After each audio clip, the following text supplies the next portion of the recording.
Hello, xin chào các bạn đã quay trở lại với review 5 phút. Sau khi giải quyết việc nhà, La Phong trở lại tinh thần tháp. Hắn định tìm Thiên Trận Vương trả thù, nhưng lập tức hắn nhận được tin xấu. Nhân loại này 1.800 năm trước đã ly khai rồi. Nghe vậy, La Phong lẩm bẩm, để ngươi ly khai vẫn tốt hơn, ta sẽ truy sát ngươi sau. Trước mắt, hắn quyết định tận dụng tinh thần tháp để luyện tập, rồi tiện thể bắt vài nô lệ linh hồn. Mục tiêu đầu tiên là Hắc Nha Vương, một đại sư linh hồn cấp phong vương đỉnh cao. La Phong lập bài ngửa, dùng trí bảo tinh thần đồ, điều khiển 6 việc trấn phong tinh thần đập tới. Ảo thuật của Hắc Nha Vương bị ý chí của La Phong đánh tan. Ngay sau đó, La Phong tung ra Tê Thiên Nhất Trảo, xé nát Hắc Nha Vương. Khi hắn đang ngưng tụ lại, La Phong bồi thêm một viên trấn phong tinh thần có tẩm độc phí ma. Thân thể Hắc Nha Vương tổn thất 52%, La Phong lập tức dùng vạn tâm khống hồn bí pháp để nô dịch. Nhưng Hắc Nha Vương cực kỳ cứng đầu, thà ngã xuống chứ nhất định không chịu sự khống chế. Sau một hồi vùng vẫy không được, tên này quyết định tự bạo. Cuộc đi săn đầu tiên thất bại. Liên tục 4 ngày, La Phong xử tử 9 đại sư linh hồn nhưng không bắt được ai. Tên tuổi Đao Hà Vương lại nổi danh là kẻ không có nhược điểm, cân được cả công kích vật chất lẫn tinh hồn. Đến ngày thứ 5, mục tiêu là Luyện Tâm Vương. Sau khi dùng phí ma độc làm hắn trọng thương, La Phong dồn toàn lực khống chế.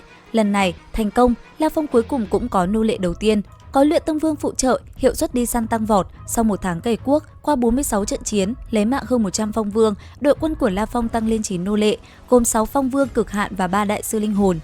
Trận đồ sắt này làm tinh thần tháp náo loạn, các siêu cường giả treo giải thưởng 10 ức đơn vị du lam để tìm ra tọa độ của hắn. Sau khi trấn an Chân Diễn Vương, La Phong tập hợp 9 nô lệ, quyết định phân phát 2 món trọng bảo là Trung Tím và Tơ Vọng Băng Hồn cho 2 nô lệ Cực Hồng Vương và Phúc Thủy Vương. Đội quân săn Thiên Trận Vương đã sẵn sàng. La Phong dùng 1 ức hỗn huyên mua tin tức có được tọa độ của Thiên Trận Vương tại Song Tử Toàn Vực. Hắn lập tức dẫn quân thần quốc truyền tống thẳng đến nơi. Tại Song Tử Toàn Vực, Thiên Trận Vương đang rất hồi hộp vì tin tức về Đao Hà Vương. Hắn không ngờ phiền phức ập đến nhanh vậy. Chỉ trong nháy mắt, 3 nô lệ mạnh nhất của La Phong là Cực Hồng Vương, Sơn Hống Vương và Phúc Thủy Vương xuất hiện, lập tức phong tỏa không gian.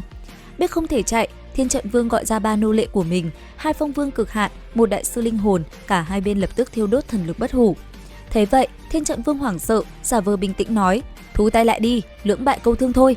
Nhưng phe Cực Hồng Vương không thèm đấu võ mồm, chỉ chăm công kích.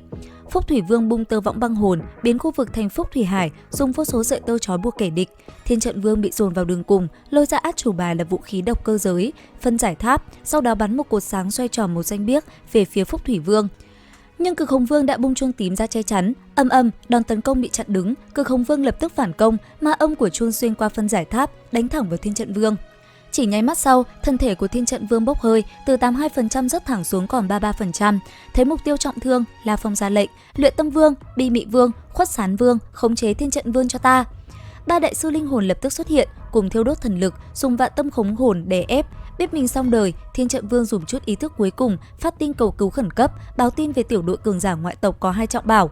Lúc này, La Phong tự mình xuất hiện, Thiên Trận Vương nhận ra kẻ thù thì gầm lên: "Là ngươi, Đao Hà Vương, ta không cam lòng." La Phong khống chế linh hồn thành công, thu phục Thiên Trận Vương và cả 3 nô lệ của hắn.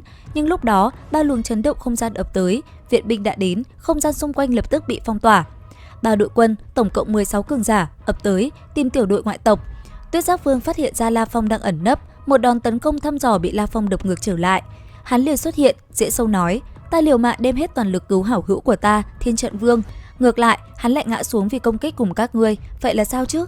3 đội quân tin sái cổ, tưởng đây là huynh đệ sinh tử và vội vàng xin lỗi. Nhưng khi La Phong dục triệt phong tỏa không gian, Tuyết Giác Vương lạnh lùng nói: "Không vội, ta vừa thử liên lạc Đao Hà Vương qua hệ thống quân đội và nhận được thông báo, người này đã giải ngũ." Không khí lập tức đảo chiều.